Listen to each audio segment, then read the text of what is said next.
Night settled over the city like a verdict.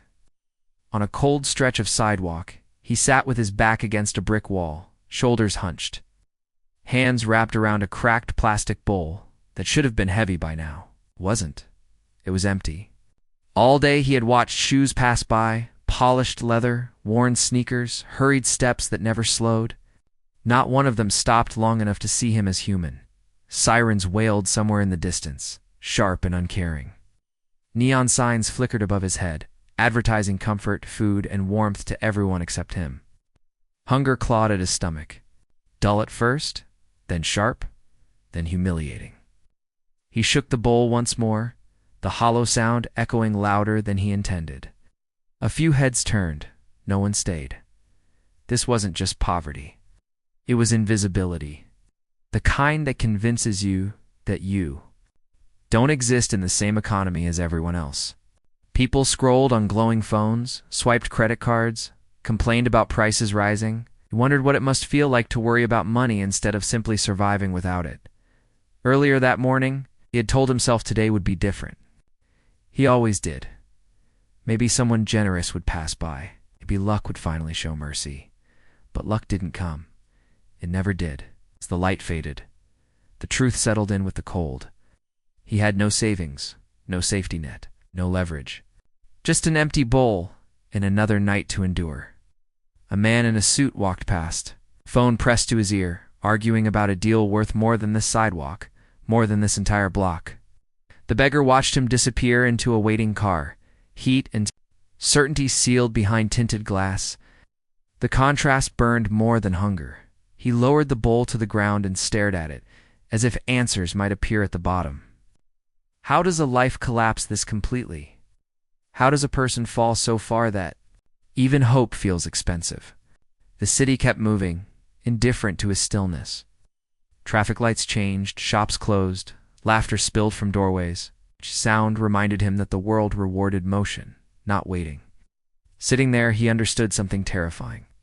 Poverty wasn't only about money, it was about being left behind, with no map back at all anymore. But this wasn't how his life was supposed to end.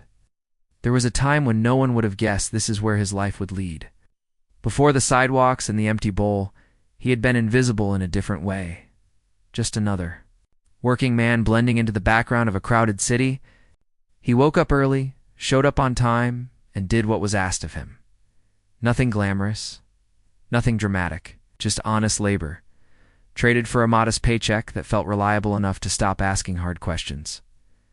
Back then, life felt stable even, if it was fragile. He rented a small room, paid his bills late but not too late, and believed that as long as he kept moving, things would somehow work out. He didn't save much.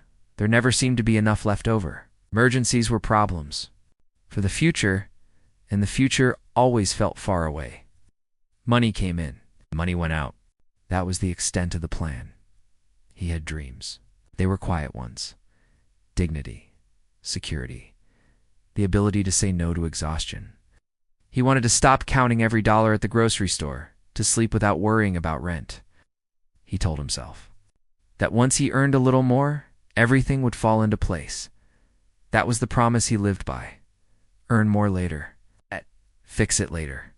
Learn later. When small problems appeared, he ignored them. A missed shift here, a medical issue there. Rising prices that made each paycheck feel thinner than the last. None of it felt catastrophic on its own. That's how the trap worked. Damage was slow, subtle, almost polite. No alarms, no warnings, just erosion. He trusted the system more than he understood it. Trusted that working hard was enough. Trusted that stability was permanent. Trusted that tomorrow would always give him another chance to catch up. No one ever explained how fast a single setback could erase years of effort when there's no margin for error, when work became inconsistent. He told himself it was temporary. When bills started stacking, he convinced himself it was just bad. Timing. Pride kept him quiet. He didn't ask for help, didn't admit fear. He wore confidence like armor. Even as the cracks spread underneath, what he didn't realize was that he was living on momentum alone. No savings, no skills that protected him, no understanding of how money really worked, just motion. And motion feels like progress until it stops. The day it finally did wasn't dramatic. No explosion, no announcement, just a door that didn't open again. A call that didn't come, rent that couldn't be paid. One missed payment turned into two. Two turned into eviction notices. And suddenly, the life he thought was stable revealed what it truly was. A balancing act with no safety net. He had believed he was surviving. In reality, he had only been postponing the fall. He didn't know it then, but this would be the last time his life felt normal. The last stretch where collapse still seemed avoidable. The last moment before time, patience, forgiveness ran out. He thought he still had time. He didn't. The fall didn't announce itself with drama. It arrived quietly, disguised as inconvenience. First came fewer work hours, then none at all. A supervisor who once promised stability stopped returning calls. The company blamed restructuring, the market forces beyond control.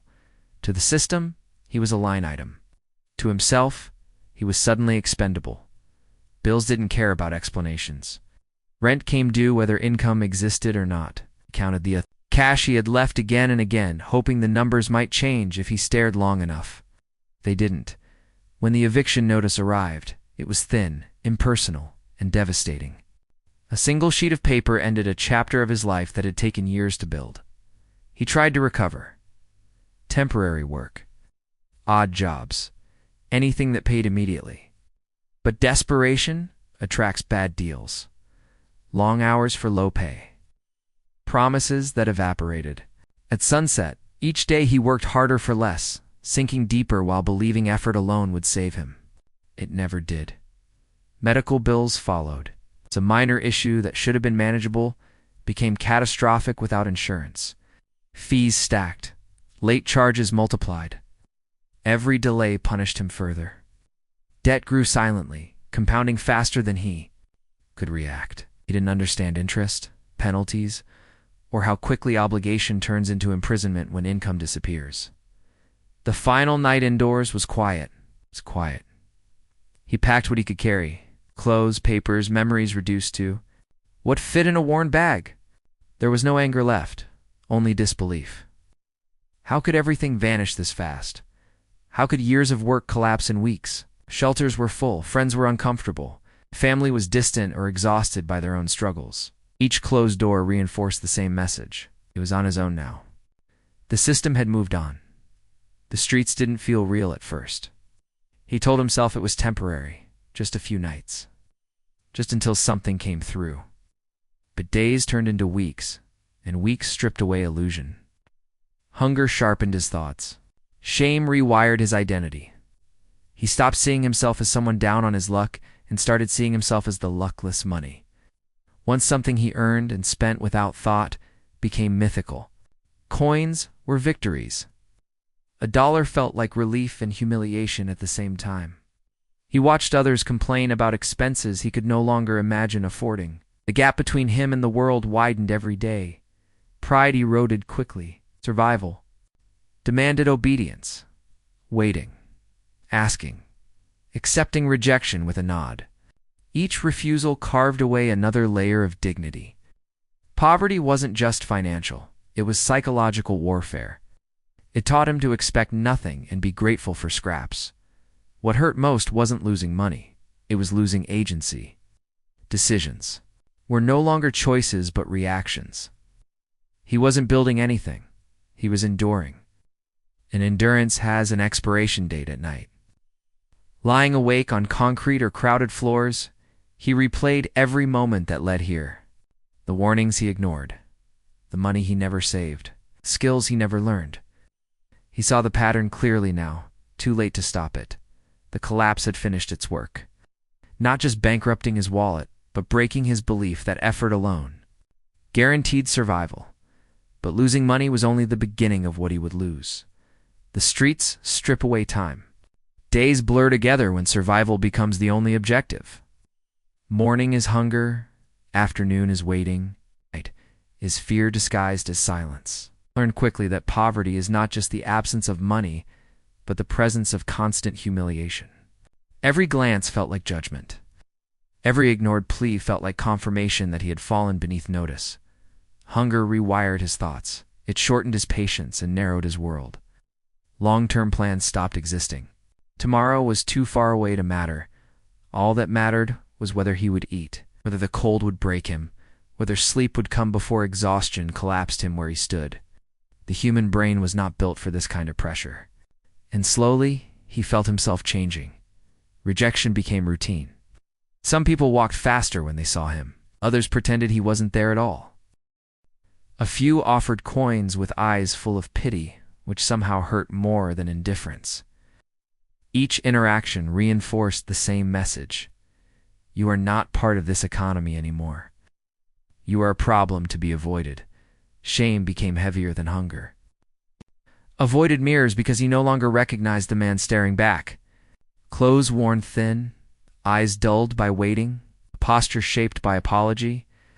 He stopped thinking of himself as someone who had fallen and started thinking of himself as someone who belonged here. That belief was the most dangerous thing poverty gave. Him, money felt unreal now, like a language he once spoke but had forgotten. He watched transactions happen around him without participation. Cards tapped, phones scanned, doors opened.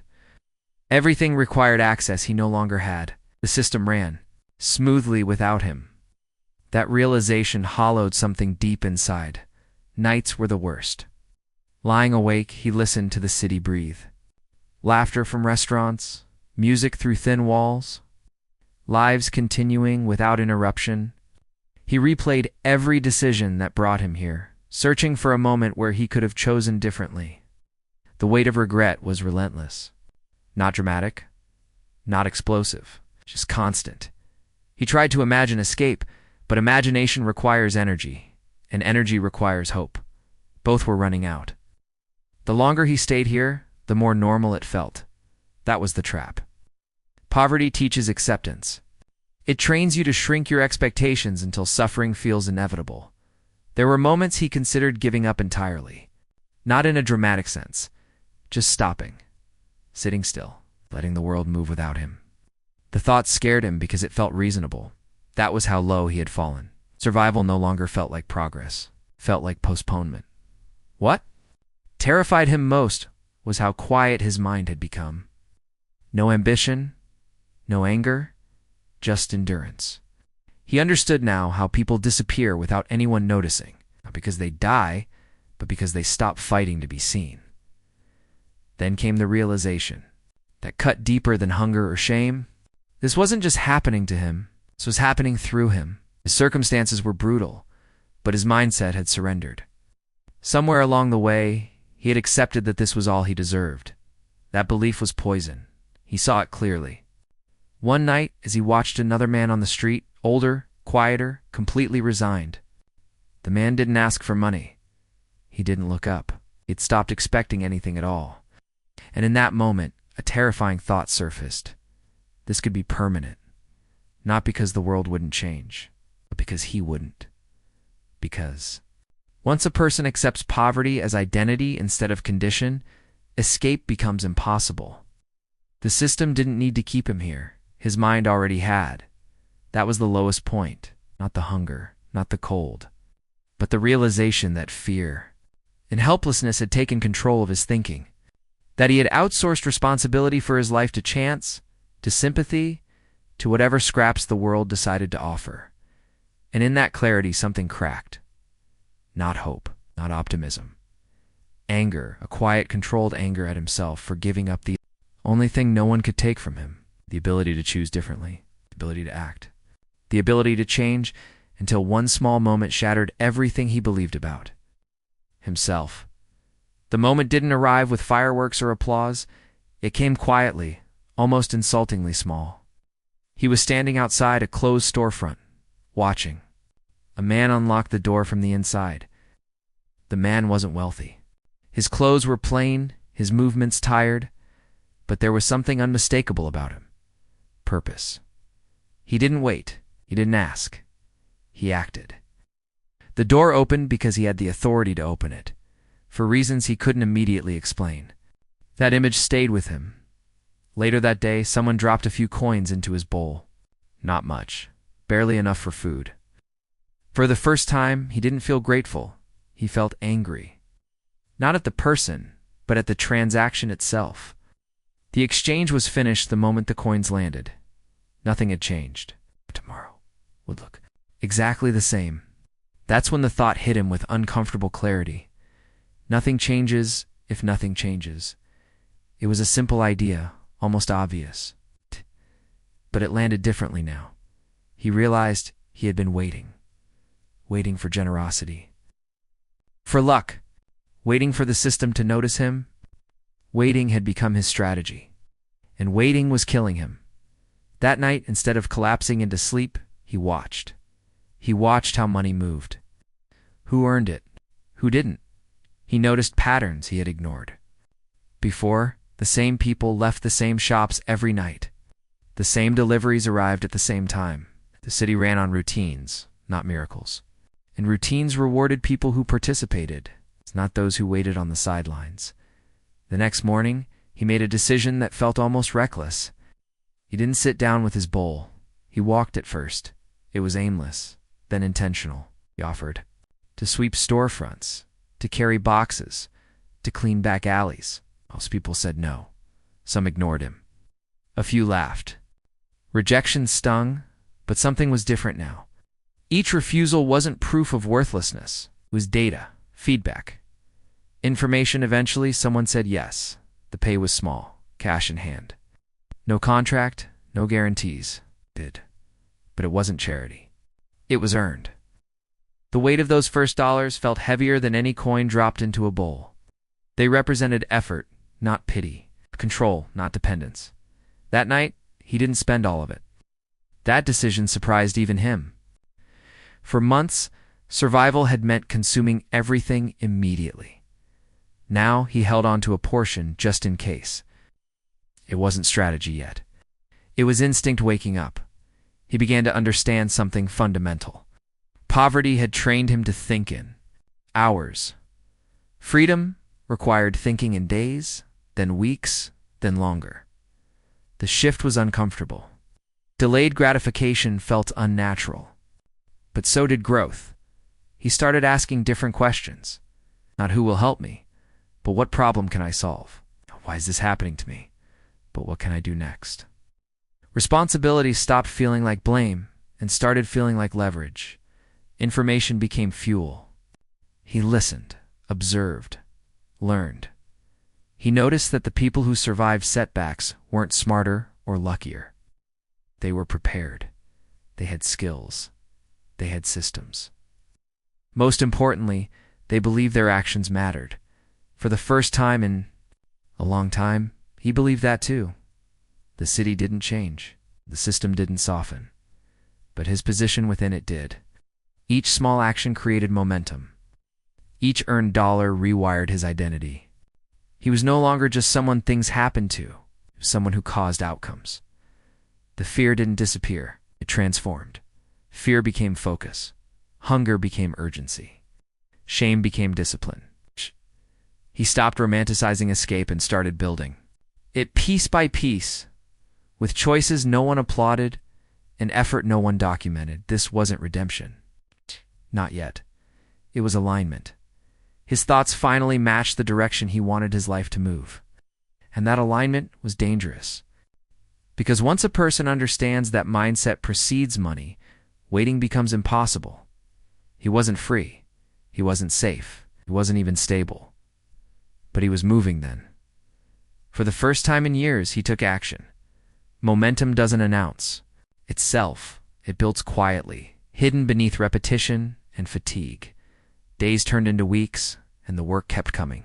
Not glamorous, not stable, but consistent. One job led to another.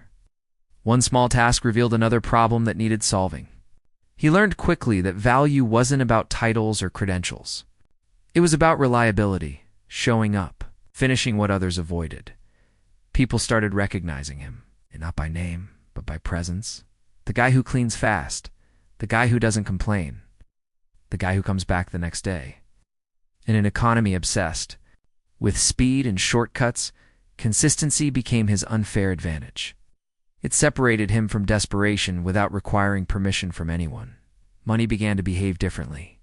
Instead of disappearing immediately, it accumulated, slowly, unevenly, sometimes painfully. He made mistakes, spent too much, trusted the wrong people.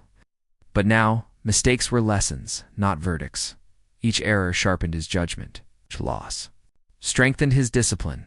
He learned to protect his income before enjoying it. Food first, shelter next. Everything else waited. This wasn't deprivation, it was strategy. For the first time, he was deciding where his money went instead of wondering where it disappeared. Opportunity arrived disguised as exhaustion. A small business owner noticed him staying late, fixing things that weren't asked for. The conversation was casual. The offer was informal. More responsibility, slightly better pay, no guarantees. He accepted without hesitation. Responsibility wasn't a burden anymore. It was leverage.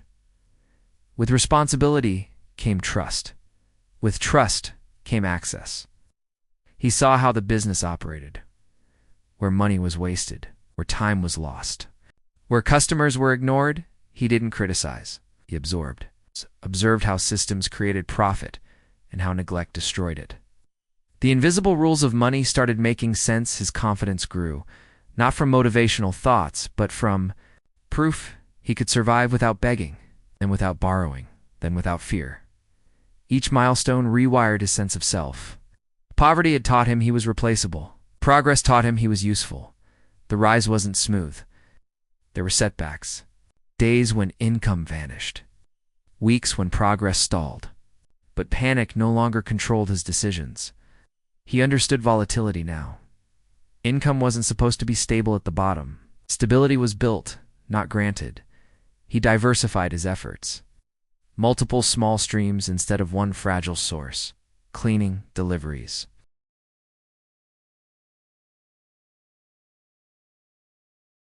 Helping where needed, none impressive alone. Powerful together. He stopped chasing one big break and focused on stacking small, boring wins. The city began responding differently, not kinder, just fairer. When you produce value, systems make space. Doors opened that had always been there, simply hadn't qualified to notice them before. He upgraded his thinking alongside his income.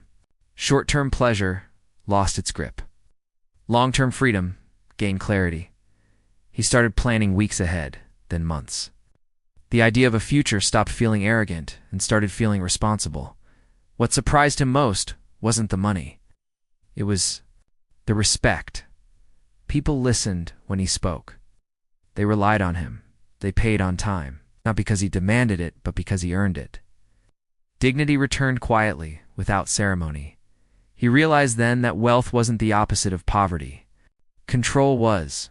Control over time, over decisions, over reaction. Money was just the scoreboard.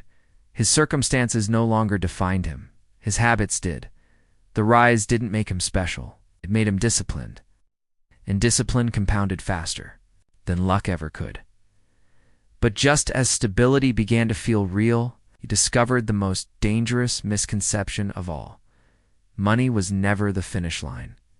Years had passed since the nights on the cold concrete and the hollow clink of an empty bowl. He now lived in a small apartment with locked doors and warm floors, a place that smelled faintly of hope and routine rather than despair. The streets that once dictated every heartbeat were distant memories. The lessons learned in hunger and fear had crystallized into habits, financial, mental, and emotional, that governed every decision he made. Money was no longer a mysterious force to be begged from the world.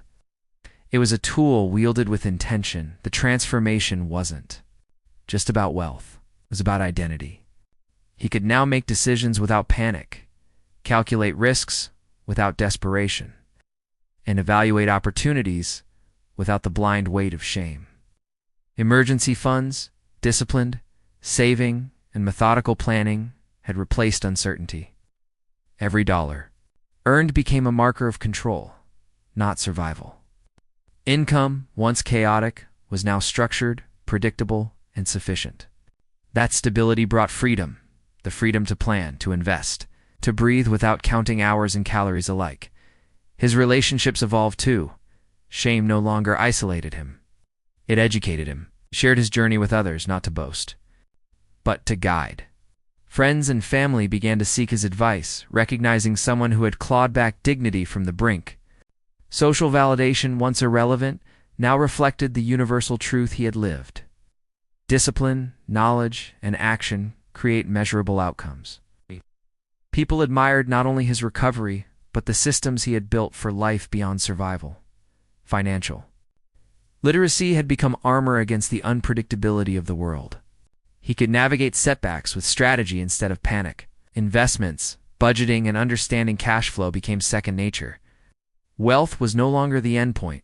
It was proof of capability, patience, and persistence. Time, once an enemy, that accelerated collapse, had become an ally, compounding both skill and opportunity.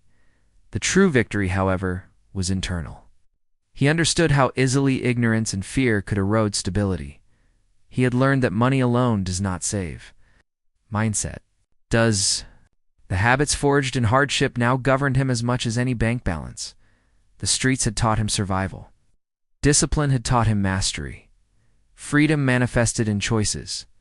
He could travel, invest, pursue education, and live intentionally.